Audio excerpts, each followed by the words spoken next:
Muy bien, amigos de Cine Garage, vamos a hablar de uno de los estrenos más esperados por los fans tan dedicados que tienen los Hombres X, X-Men Primera Generación o X-Men First Class, una película de Matthew Vaughn, un director del cual sí me entusiasmó bastante el Kick-Ass, que fue su película anterior, una especie de un nuevo intento, digamos, de revolver de manera exitosa el lenguaje de la novela gráfica con el del cine, lo consigue muy bien. Elabora una película que si bien no llegó para mucha gente, incluido yo, a los niveles de violencia que la novela gráfica plantea, pues bueno, consiguió un buen discurso, consiguió un muy buen momento, consiguió una película bastante exitosa, diría yo, hacia sus interiores y que nos hizo ver que no necesariamente tenemos que hacer a los personajes hablar como en los cómics para hacernos sentir que nos estamos refiriendo a ellos. Y lo mismo ocurre con esta primera generación de los Hombres X.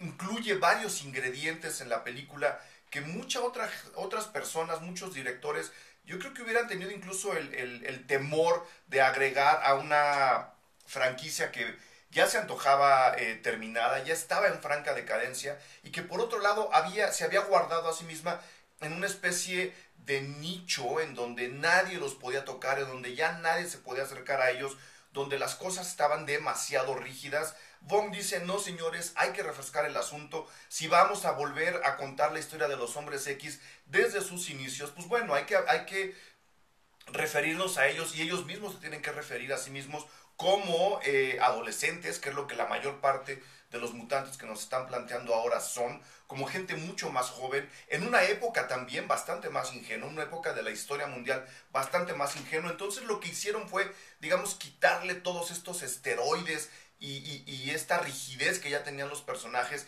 para presentárnoslos en su etapa más joven. Y bueno, el resultado yo creo que camina bastante bien, especialmente porque todo esto también está apoyado con un manejo del humor mucho más sensato, no es nada explosivo, no es nada escandaloso, es un humor incluso autorreferencial, donde los personajes se refieren a ellos mismos contando algunas bromas, narrando algunas anécdotas que obviamente sabemos que van a ocurrir, se están refiriendo a las películas que nosotros ya vimos y eso les da no un toque de ingenuidad, pero sí bastante frescura a los personajes.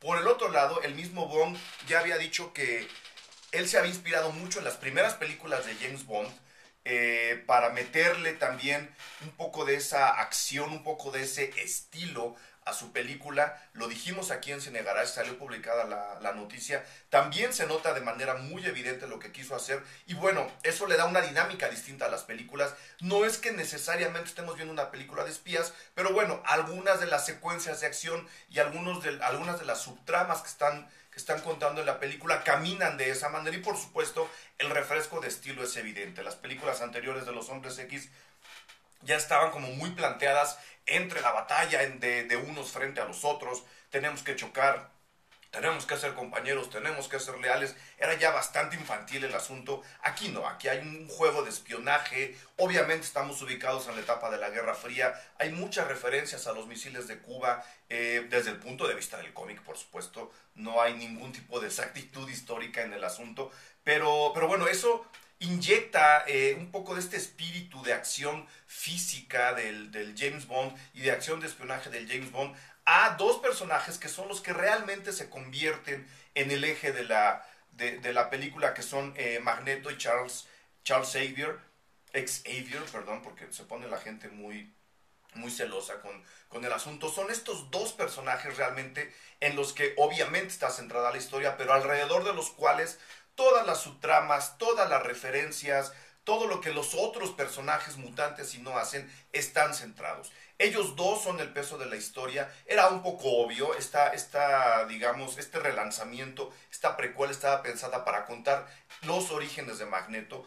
Eso está muy bien planteado. Y ellos dos, como personajes y como actores, son los que están llevando el peso de toda la película. Lo de alrededor es un coro bastante disminuido por necesidad dramática, es un coro bastante disminuido incluso en actividad física y en planeación de lo que va a ocurrir en cuanto a las acciones de la película, y se entiende, se disfruta, y realmente la película acaba cuajando muy bien gracias a la buena actuación de estos dos muchachos y de lo bien escrito de sus personajes. No podemos negar que, a pesar de ser una película basada en un cómic, que a pesar de ser una película, creo que ya es la cuarta, quinta parte de la serie, que a pesar de ser una película de verano, que a pesar de ser una película comida chatarra, como lo estoy llamando este año, pues bueno, son personajes que están muy bien escritos.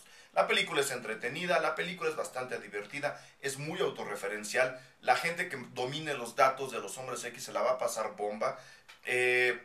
No es para nada el gran, digamos, filme del verano. Ayer que la vimos nos decían que mucha gente la considera como la mejor película de Marvel. Yo creo que está lejos de eso. A mí se me hace mejor Thor, a mí se me hace mejor Iron Man, la primera parte. Pero bueno, esta no está para nada tan lejos de aquellas. Está muy bien ubicada, se la van a pasar muy bien. Yo creo que le va a ir bien en taquilla, a pesar de que nos van a obligar a verla. ¿A qué me estoy refiriendo? Una vez más, 1000 copias a lo largo de todo México, lo cual nos deja sin opciones en el resto de la cartelera. Independientemente de que la película me haya gustado o no, a mí se me hace un abuso de parte de los exhibidores que tengamos tantas salas llenas con la misma película todos los horarios. Señores, necesitamos otras opciones para ver en el cine y no nos están dejando ver. Eso eventualmente se les va a voltear. El consumidor decide si va o no va, y a partir de ahí se debe decidir la permanencia en taquilla de una película, no inundando las salas con la misma propuesta. Vayan a ver, se la van a pasar muy bien. Los Hombres X, primera generación.